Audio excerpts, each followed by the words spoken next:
Dr. Shah is a physician with over 30 years of experience in the medical field. She is currently a clinical professor of pediatrics in the Division of Hematology and Oncology, Stem Cell Transplantation, and Regenerative Medicine at Stanford. Prior to moving to the Bay Area, she's with Children's Hospital Los Angeles, during which time she served on the board of directors at Make-A-Wish Greater LA. She has been involved with our chapter for several years, serving on our Medical Advisory Council, and this year became the chair of the Medical Advisory Council, serving as our chapter's medical advisor and the council's liaison to the board of directors. When we have medical questions to run by a physician, Dr. Shah serves that role, advising us about the medical safety of wishes or any complications we need to consider. Dr. Shah has referred countless wish kids over the years, and tonight we have invited her to share her perspective about the medical side of the wish journey. So please join me in welcoming Dr. Ami Shah.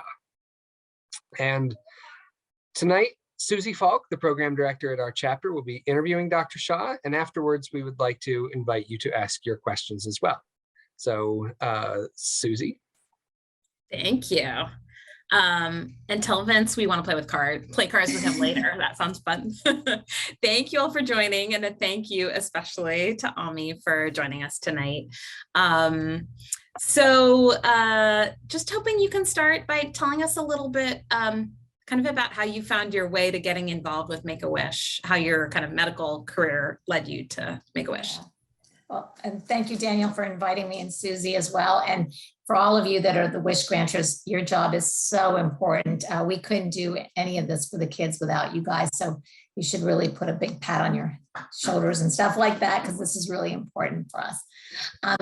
In terms of how I got started, the LA chapter was really having a lot of difficult time. And I had this lovely young girl who I knew wasn't going to make it. And I reached out to Make-A-Wish. Let's get a rush wish if possible. And, the president of the Make-A-Wish chapter down there came over to the hospital, and it was just magical. This was a little girl who'd been through 2 bone marrow transplants. I think she was 6 at the time. And she wanted to be Cinderella. She loved Cinderella and the Disney princess. And Suzanne was the chapter president, and she played the fairy godmother. And, this girl also wanted her mother to be made up too. And so they made up mom, they made up her, they had a carriage ride. The carriage ride didn't go very far. It just went around the parking lot multiple times with her, and all of her family and her friends got to take a ride around the parking lot with her in it. And it was the look on her face. She was just kept touching her gown. And it was the happiest moment she probably had in 3 years. And that day when she wouldn't take off her dress, and she fell asleep with the dress on. She was just, she had a little party, and it was the joy on that young girl's face with such a hard life that she'd had. It was something I can't ever even put into words. It was so beautiful. And from that on, I was like, okay, Make-A-Wish really is, it brings magic, it brings joy, it brings love for all these families that don't have that opportunity to otherwise get things outside and feel like a normal kid. And from that, I've been taking care of children with cancer and blood disorders and doing bone marrow transplants for, as Daniel said, for about 30 years. And, as physicians, we're so busy worrying about making sure the right chemotherapy is given and making sure we follow all the protocols correctly. And no, you can't go to school, and no, you can't do this. And no, we're always the no people. And it was really lovely for a chance to actually be a part of this wish and be the yes person. I think all of you as parents, we're so good as parents being the no person sometimes. And it's one of those, that TV movie that came out about, let's be the yes person and let's give them some joy and let them be a kid. And I that is just such an amazing feeling to get to have to do. So. Thank you. That's such a sweet story. I mean, so many of our kids want to travel. And I think now that, COVID's getting better, we're seeing more and more of that. But just to remember some of those kind of simpler wishes and how transformative those can be, mm-hmm. and how, creative we can get when we need to. Right. So just to help us kind of understand what you're like daily life is like, how many patients do you tend to work with over the course of a year? I don't know if that's. Yeah, it varies obviously from year to year. At Stanford, we do about 60, 65 bone marrow transplants per year. I also do a lot of gene therapy, which is research studies for the most part for patients with rare genetic diseases oftentimes. But some of the diseases aren't so rare, like sickle cell or thalassemia, but patients with adrenoleukodystrophy or patients with, Hurler's disease. So various different genetic diseases that can be cured by gene therapy. So I tend to do a lot of those diseases as well. So we transplant about 60 patients a year. Just because you get transplanted, it doesn't mean you're done then. You still have to come to the hospital. We still isolate you. Some people don't get to go back to school, or if they do get to go back to school, there are some restrictions placed on them. I remember I had a patient once who was a teenager, and she looked beautiful. I thought she looked beautiful. And it took me the longest time because she would come back to my clinic and I would get so annoyed, like, why aren't you doing well in school? What's going on? It's like, I just like, come on, you're fine now. And it turned out she finally broke down and said she wasn't actually going to school. And I said, what do you mean you're not going to school? She said, well, I get bullied at school because I don't have much hair. And so my mom drops me off, and I actually tell her to drop me off a block so I don't look like I'm being dropped off by my mom. But then she actually just goes and hides somewhere until it's time to go get picked up. And I thought, you got to be kidding me. This has been going on for 9 months. And this is the first I'm hearing of it. No wonder. And, these kids, these kids that go through these cancer therapies, they go through so much. And things that we don't realize that we take for granted. We take for granted that they may not have hair, and I don't think much of it, but in school they get bullied. We don't think about it that they're worrying about their parents who don't have a job and don't have as much money, and one of them has to stay home and help take care of them, or their sibling or something like that. And they're the things that we always have to put into mind when it comes to the overall care of the kid. It's not just about curing them of the cancer. It's also about giving them some quality of life and how we make them a capable member of society, and a functional member of society. And so it's really important that for me to really know the patients very well, to really dig deep, because it's like, there's always, when something's not going right, there's usually a deeper thing than just the little thing on the surface, and trying to get to the root of that is so important to figure out how we can really help families through this. And sometimes I'm very surprised by what they actually end up saying, because it's not something that I always hear. And every patient's always got a new story that I'm like, wow, I never thought about that, Yeah. I had one young man, I'll tell you, and he was 19, I think. And he was bald, but he was bald because of cancer. And he would always miss his clinic appointments. And I was like, what's the deal with this guy? Why can't he ever get to clinic?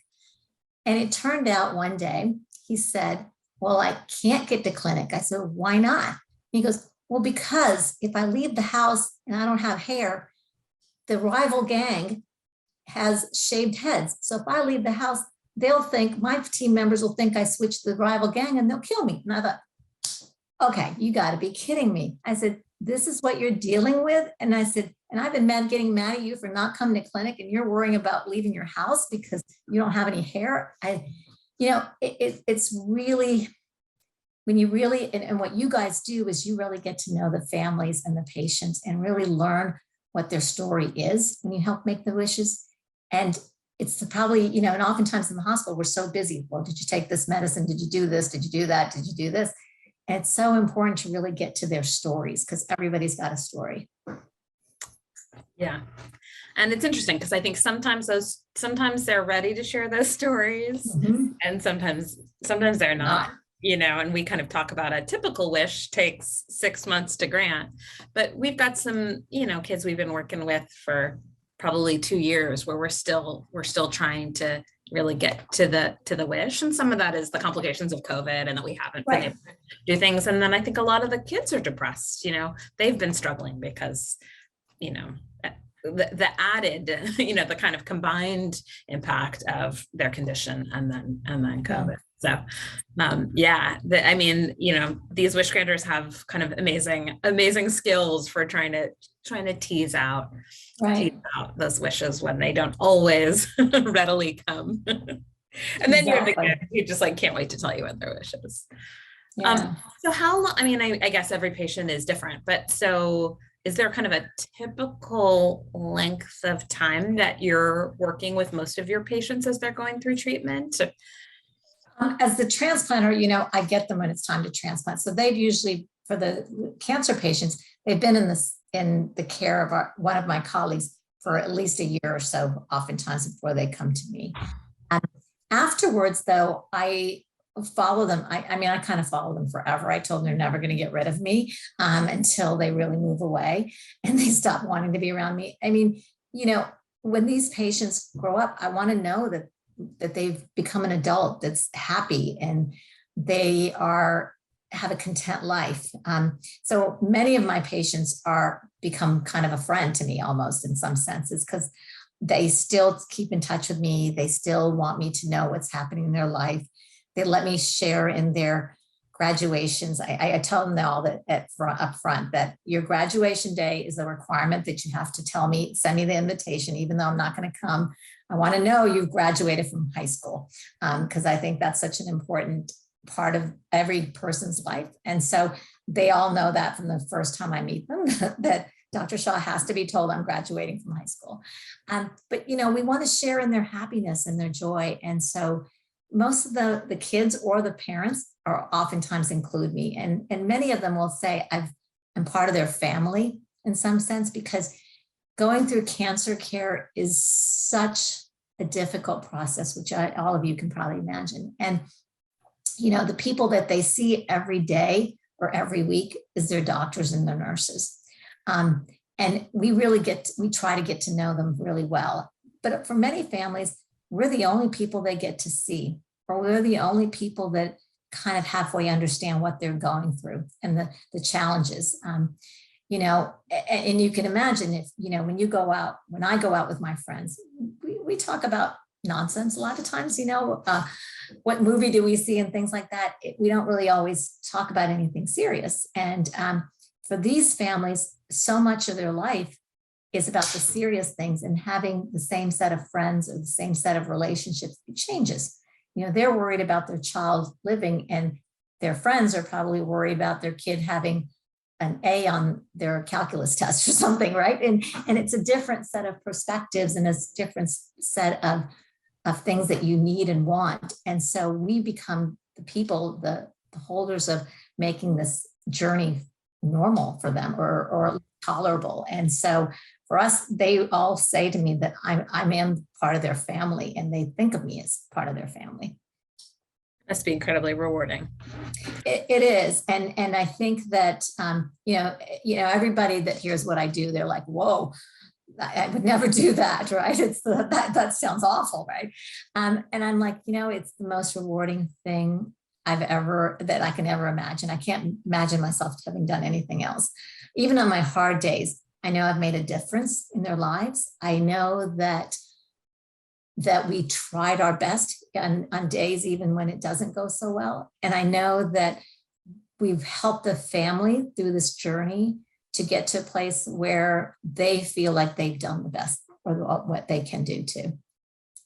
So when you talk about, wanting to share in their joys, that's sort of a nice transition to the role that Make-A-Wish plays in terms of the treatment. How do you think about that when you're talking with patients? How do you know when is the right moment to refer a child or to start to have that conversation with a family?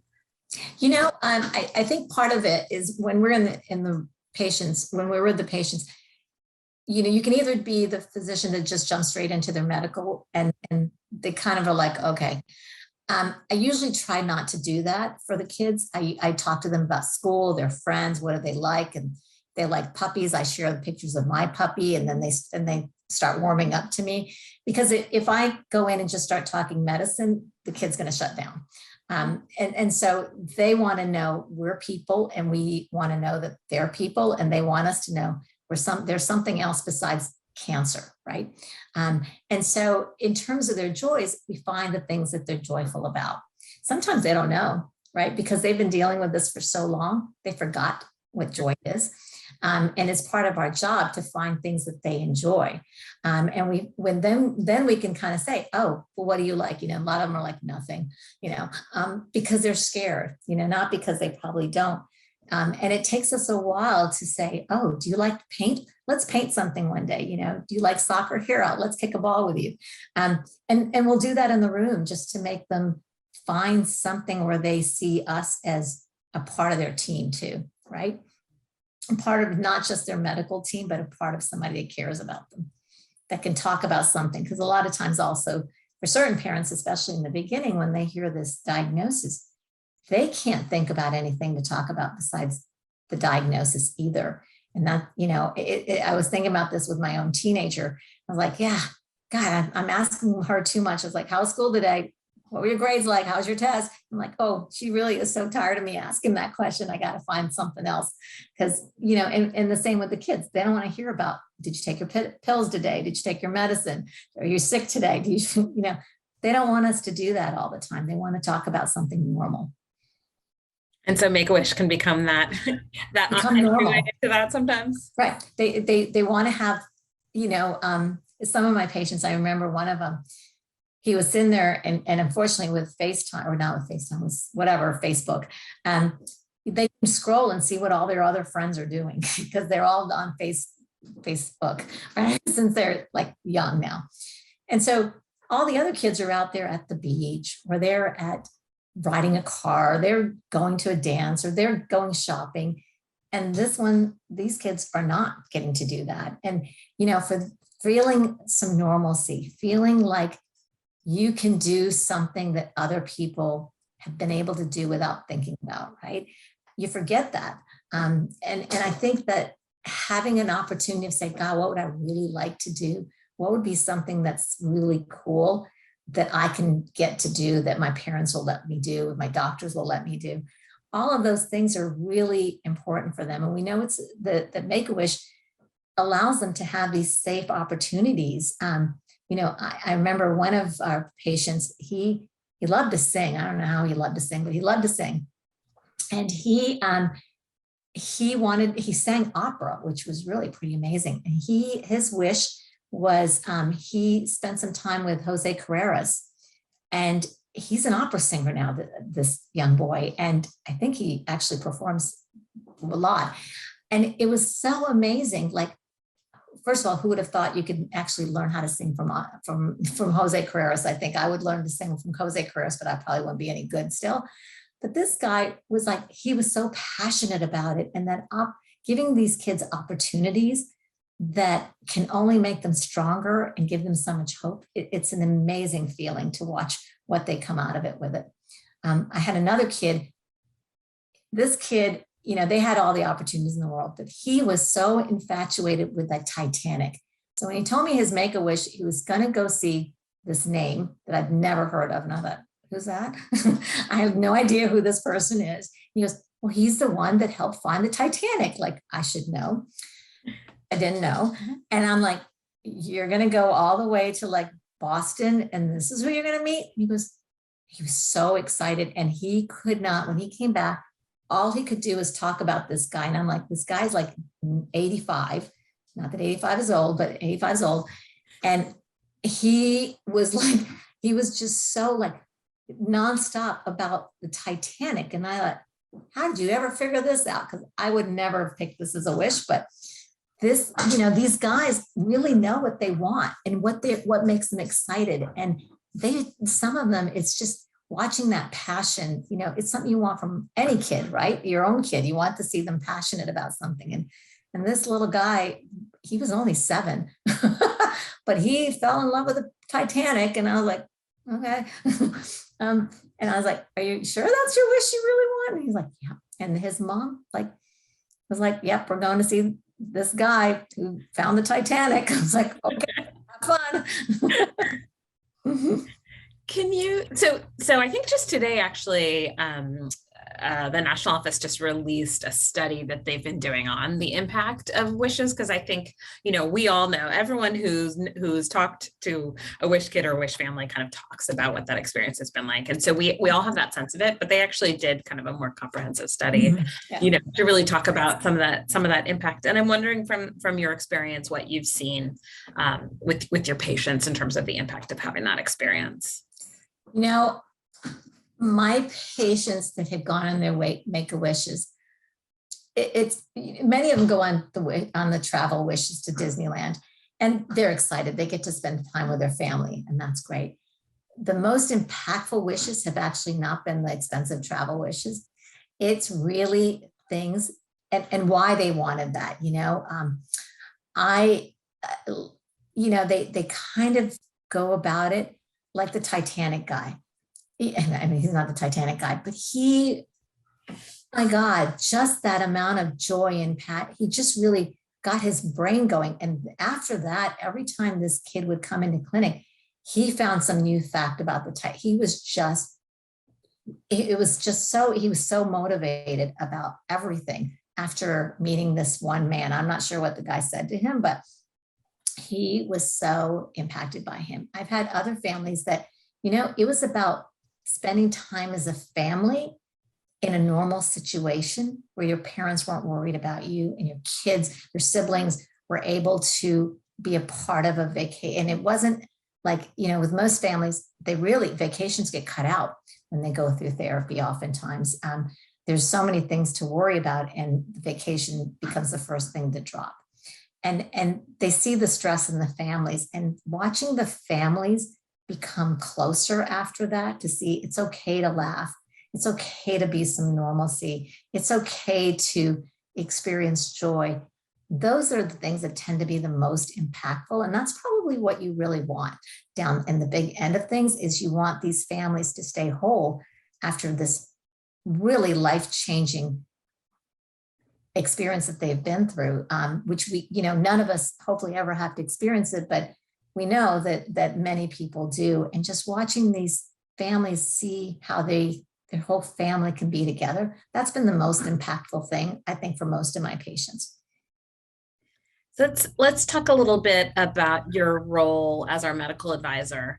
I mean, I think all of the physicians who work with our kids all play a role in terms of just assessing the safety of a wish. So just so everyone knows, before any travel wish or anything that kind of involves like physical activity, we always get a clearance form from the doctor saying, yes, this wish is safe and appropriate. But then Dr. Shah plays this additional role of reviewing any rush wish or any wish where just we feel like we should get a second opinion because the child's condition seems to be particularly fragile. So how do you kind of make those judgments, either for your own patients or when you're reviewing another child's case for us? Yeah, and we've had some where I've said, Susie, I think we need to question this, because sometimes families want these amazing travel wishes, and the patient's really not going to be able to enjoy it. They're very medically fragile, and we don't want a family to get on a plane and go halfway across the country and not do well in that altitude, or get so sick from that type of a travel wish where they don't make it somewhere else and then they can't get back. And those are things we have to kind of put into assessment. If some of the fragility of a patient is so much that I don't think that they can get in a flight, I'll tell Susie, I said, I think we can't send them this far away, that I think we really need to think about, can we get somewhere where they can drive to it? Somewhere where it's local and it's on the ground and it doesn't involve the airplane. Because, if people have pulmonary lung issues, and they're on oxygen, flying across the country is too much sometimes for some of them. And so we have to think through those things. Some people, I think, especially with COVID right now, which has been the biggest challenge, I think, to everything we've all done in this past year, many families have been very scared, and appropriately so. Sometimes they have kids who may have gotten the vaccine, they're younger children have not gotten the vaccine, do you risk taking them somewhere and getting your other child sick? Those are the dilemmas we have to think through a little bit. Obviously now the vaccine is available for most of them, and that's made it a little bit easier. But for some families, they don't want to go on a travel wish if it means I have to get a vaccination. They don't want to be on crowds and risk some of those things. I think all the Disney Worlds, and Disney World is allowing people, but Disneyland, I think, has, unless they've opened up recently in the last week or so, but they are still not ready for people to come in for a Make-A-Wish yet, because it's not yet, it's still a crowded place. I mean, and half-filled Disneyland is still like 30,000 people, I think, right? So it's crowded no matter what. And even though Make-A-Wish does a great job of getting kids to the front of the line or getting them in special opportunities that are a little bit more private, there's still a lot of people, no matter what way you slice it. And families have to think through all of that. We have to think through what else they need. Do they need a lot of medication? Do they need transfusions? Will they need a doctor's visit while they're there somewhere? Will they really make a plane flight? And we're not perfect. We don't have the crystal ball. Maybe they will, maybe they won't. But we have to also anticipate a little bit of the worst, just to make sure it's as safe as possible, and that the memories that the families make there are not bad memories. Yeah, thanks.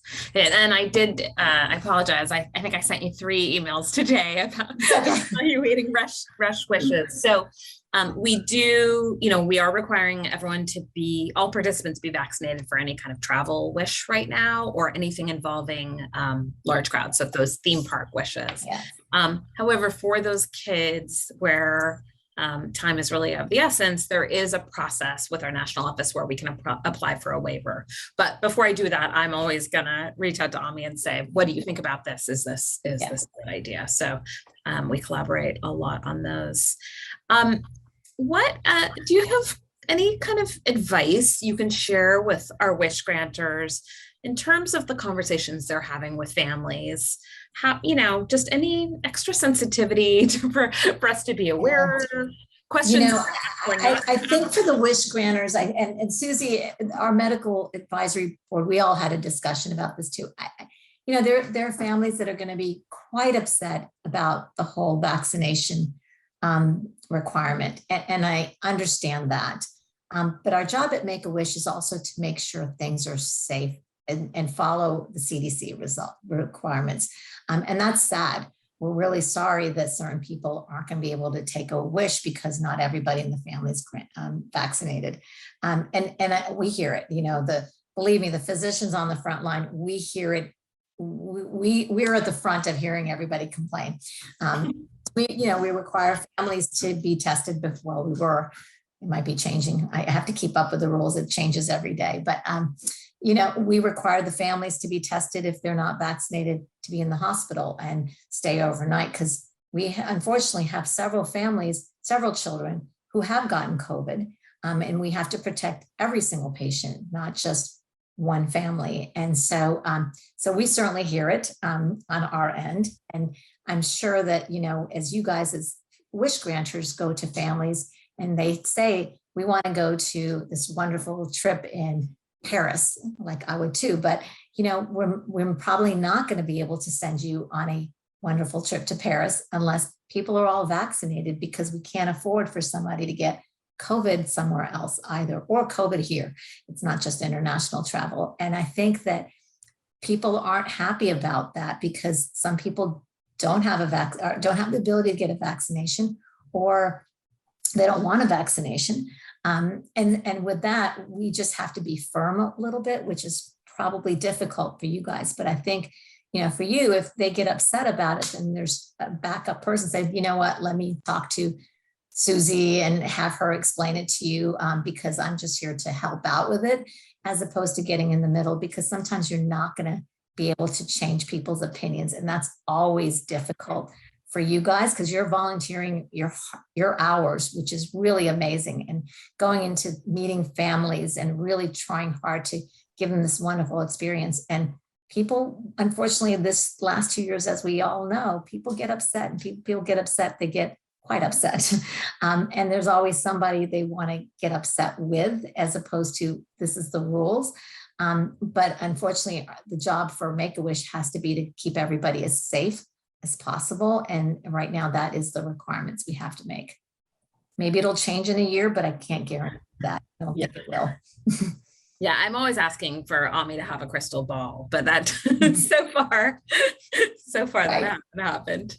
I'd love to open this up. So if people want to put questions into the chat, or you can, come off mute, and if people have questions that they would like to ask Ami. So I'll give. And there's also the raise hand feature. So great. If you have a question. While people are getting their thoughts together on that, is there another memorable wish that one of your patients have that you want to share? Oh, God, there's so many.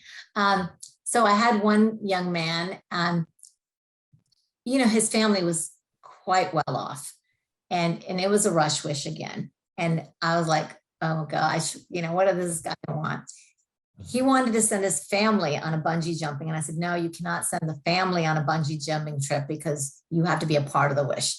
And he's like, so think of something else here.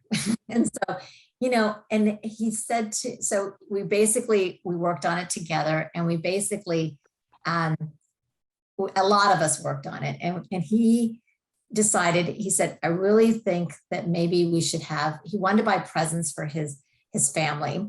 And so the wish granter went off to all over Beverly Hills and took pictures, and they texted back and forth the pictures of what he ended up getting, and he got presents for them. But then we arranged for him to, they would have a family dinner. And, and this is a family that had the means to own the whole restaurant, to be honest with you. But we arranged for this restaurant to have him and his family, and they shut the restaurant down. And the dad was like, Ami, I don't want a lot of people there. And I said, they've shut the restaurant down, just calm down. And so the dad came back to me, and he said to me, he said, Ami, thank you.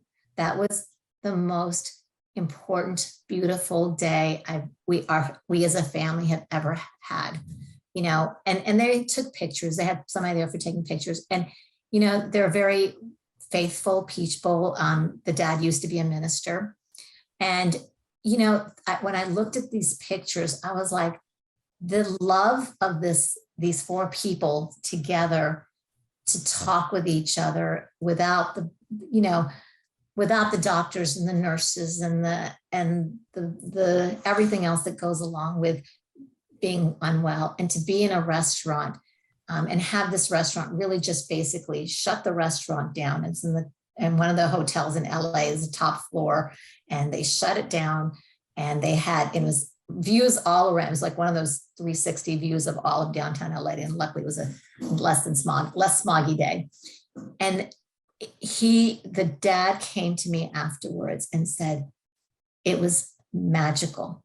And I was like, oh my God, I was not expecting that. Because this guy could probably eat dinner there every night of the week, So when you can eat a dinner at like Spago's or some fancy place every single night, you don't really think about that. It wasn't about the food or the scenery. It was about these four people being able to sit with each other and just talk and feel like a family together, and you can just imagine with your own family, when you are together as a family and laughing and sharing and talking about your hopes and dreams and what you've loved in your life, those kind of memories will never replace any trip or any clothing or anything like that, and it took me a while to think about, because I was always thinking, wow, this is a really cool thing to go here to this restaurant. And it was really, and I was kind of telling you about, it's that experience of being a family for these Make-A-Wish, to be with what they would normally do. And something you can't get around, right? I think And some of those generous, it's amazing to me how many of these kids want to give back either to their family or give back to to the doctors and nurses who took care of them, or want to do something for, for other patients who might be going through what they went through. It's just, yeah, that spirit of generosity of Wish Kids just always blows my mind. I had a kid about a month ago, and where they were talking about her Make-A-Wish, and she said, and they go, so her mom said, well, what do you think you'd like to have for Make-A-Wish? She said, and she thought, and she goes, do you think I could get 2 candy bars? And it was like, and the dad was like, yeah, I think I can buy you the 2 candy bars. And how about if you think of something else too? But it's like, really, they're so innocent. That's, their wishes are so simple and so thoughtful. And so, really she spent an hour thinking, and she came up with, can I have 2 candy bars? And I'm like, okay. And it just kind of thinks about what do little kids really want. And little kids really just want to be with their family, right? All right, Barbara Peterson had a question. I do. I'm assuming you guys can hear me. Yes. Yeah. Good.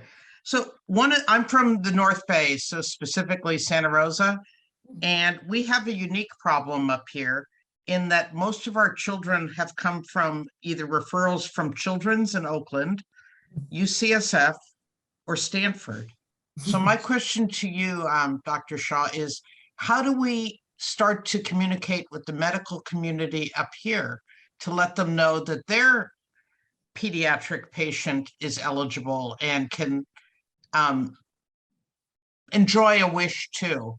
Because some of these kids are slipping through the system and that they're down at the other places for a very limited period of time and not realizing there's an alternative up here.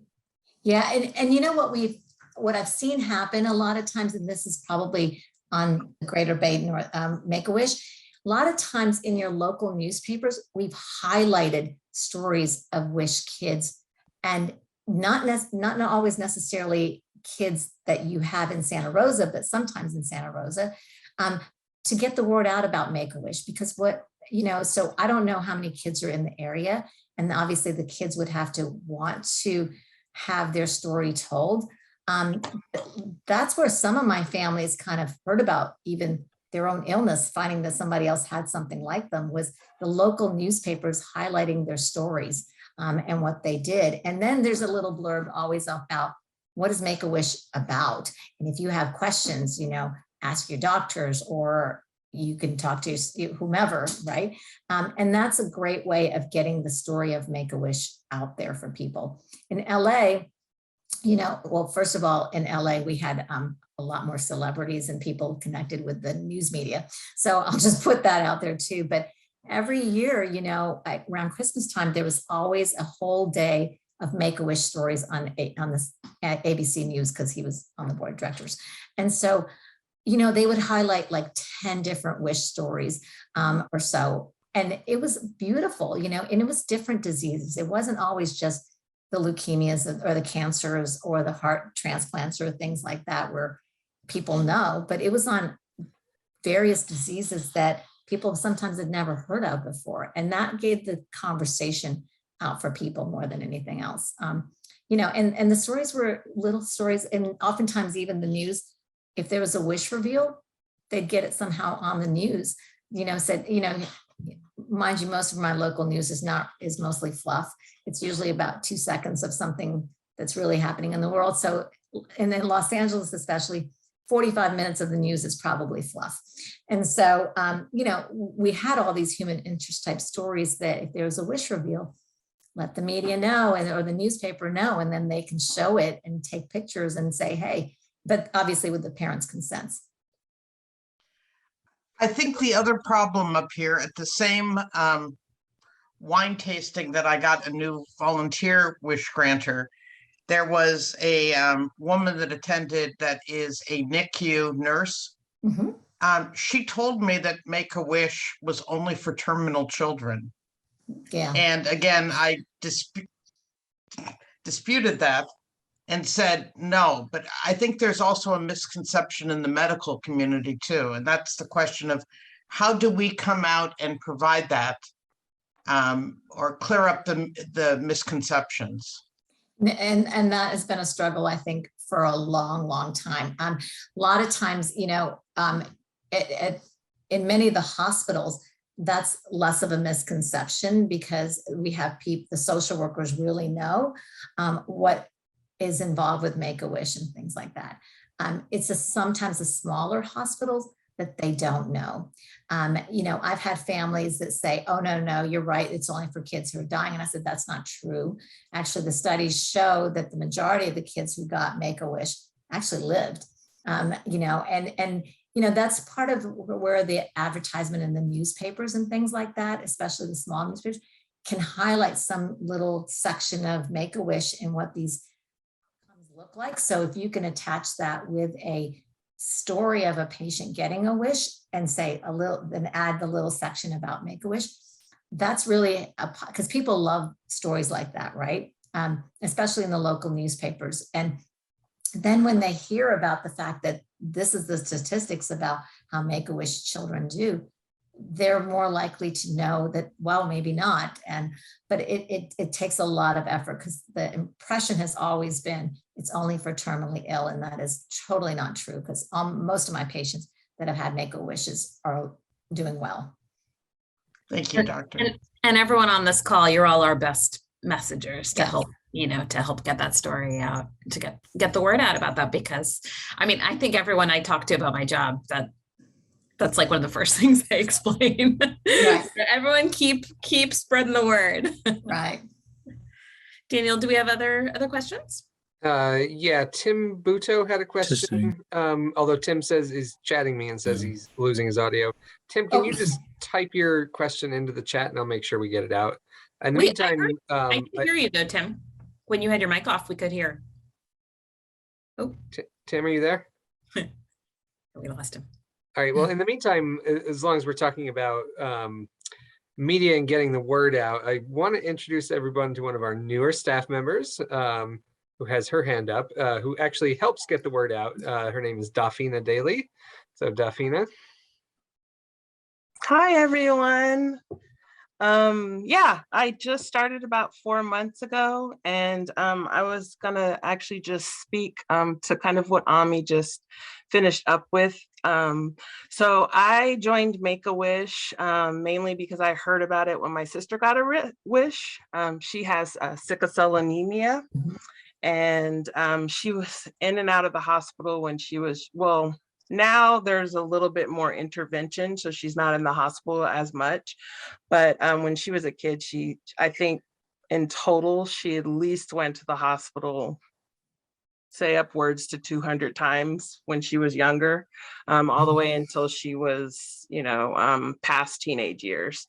So a lot of time was spent in the hospital, and she luckily got a Make-A-Wish from our organization, and she decided to go to see one of her favorite R&B groups at the time. Their name was Immature. They don't exist anymore. The group doesn't.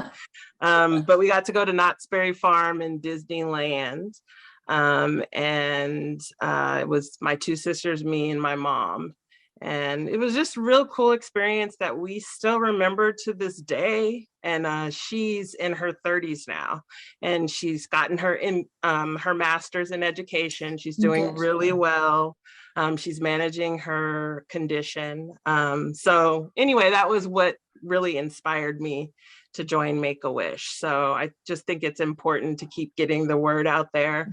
And I'm one of the storytellers at the organization. So it helps to, you know, get these kind of stories out there so people keep contributing, you know, volunteer or referrals or just all the different ways that people can contribute to our mission. So I just wanted to say hi. Thanks for inviting me. Thanks, Dafina. Any other questions, Daniel? Not yet. Jean has a question. Regarding Disneyland, my understanding is it is open if you're vaccinated, or am I wrong?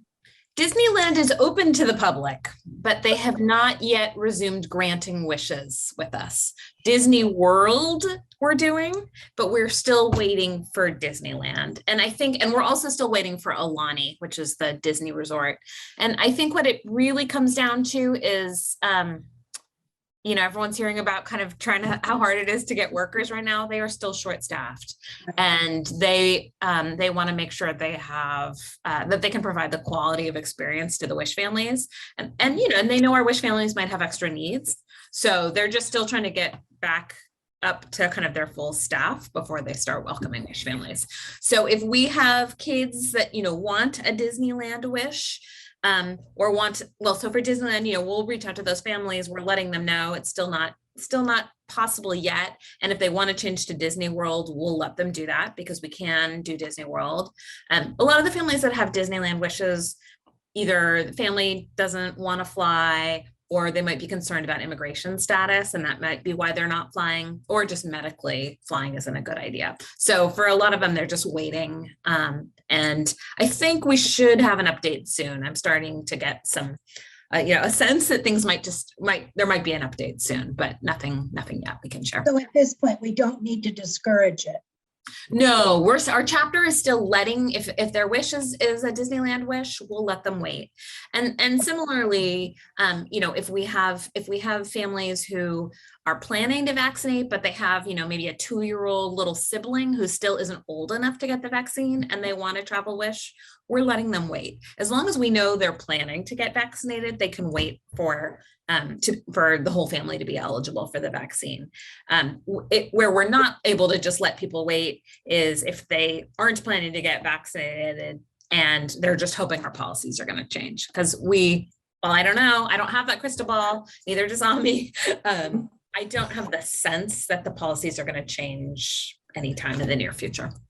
And as long as we have this many volunteers on, we also want to remind everyone that we're also still not able to do any international wishes or cruises. So if a kid tells you, I want to go to Paris or I want to go to Tokyo or wherever, unfortunately we can't do that, and let's explore other wish ideas that they can do.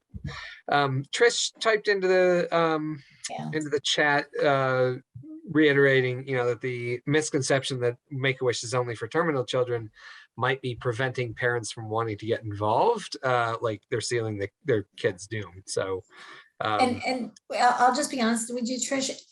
At least at Stanford, social workers are really encouraged to talk about that with the families, and so our social workers, if the parents ask things like that, either, at least for me on the oncology side, I'll talk with them about it. But our social workers are really good about relaying the same message that is not the case, that the studies show that most of them live. I can't say that for every single institution, to be honest with you, or every single social worker, because I know that there's also a lot of turnover, but we really do a good job about spreading the word as the physician teams to our teams as well, so that they share with their colleagues as well. But I don't think we're going to hit every single person's perceptions as well. Yeah, we just did just last week, because there has been so much turnover at the hospitals, particularly. It seems like especially with social workers. Is that your sense? Yeah. We just did a presentation, Kelly, who handles the medical referral part and the outreach part. She and I just did a presentation last week with all of the social workers from Children's Hospital. So that was a great opportunity for us to get in front of them with some of these misconceptions and really explain it. And so we're hoping to do that at more, certainly at the major children's hospitals, but also to your point, Barbara, getting out more into more of the regional medical centers as well. So we've been, with so many wishes on hold, we sort of put outreach on the back burner because we didn't want to keep having more kids getting referred if we couldn't grant their wishes. But now that we're able to grant more wishes again, we will definitely be focusing more on outreach. Yeah, I actually had to field that question in a wish interview. The kid said, "Oh, I didn't want to do Make-A-Wish at first because I thought that's what you did right before you die." And I had to tell this girl, in the wish interview, like, no, that's not what we're here for. And that was quite a question. And to be honest with you, with kids, the things that they think in their mind is mind blowing. I had one patient who I told them, I told the parents, oh, let's have a meeting this week, to talk about going home. He in his mind decided I was going to talk to his family about going home because he was going to die and I had nothing left. And I was like, how'd that happen? You're perfectly fine. I'm really talking about just going home and your medicines, but they hear what they want to hear and they misinterpret because they don't know. They're kids, right? So you're absolutely right. Kids do also make that interpretation internally. The only problem with them is they don't tell us that's what they're thinking, usually. Yeah. And I got a comment from a volunteer message directly and said, he's found that when doctors or those interested in Make-A-Wish think that the program is only for terminal kids, he can only promote what he can say, but then he backs it up by directing that person to the Make-A-Wish website, specifically where it talks about the mission and that there's nothing about kids, needing to be terminal or dying or things like that. And this new study that the national office, I think it was just today that they published this.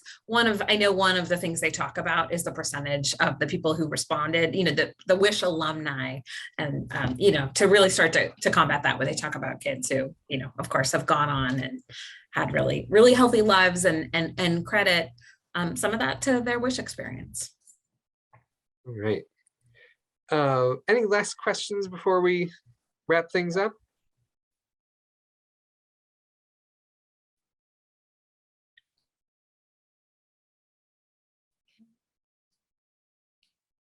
All right. Okay. So if there are no other questions, oh, well, I see Trish says. I just sent something in the chat. So that, Susie, that survey that you're talking about, will we be getting a copy of that or seeing that in a newsletter or something? We will make sure we get that out to you. I literally just saw it today. It was new to me. And I think they're planning on kind of promoting it more around World Wish Day, which is coming up next month. So you'll be hearing more about it. All right.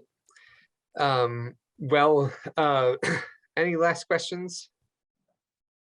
All right. Well, then I want to thank our guest of honor tonight, Dr. Shah. So thank you very much for joining us tonight. Really appreciate all that you do for Make-A-Wish and sharing us your insight tonight.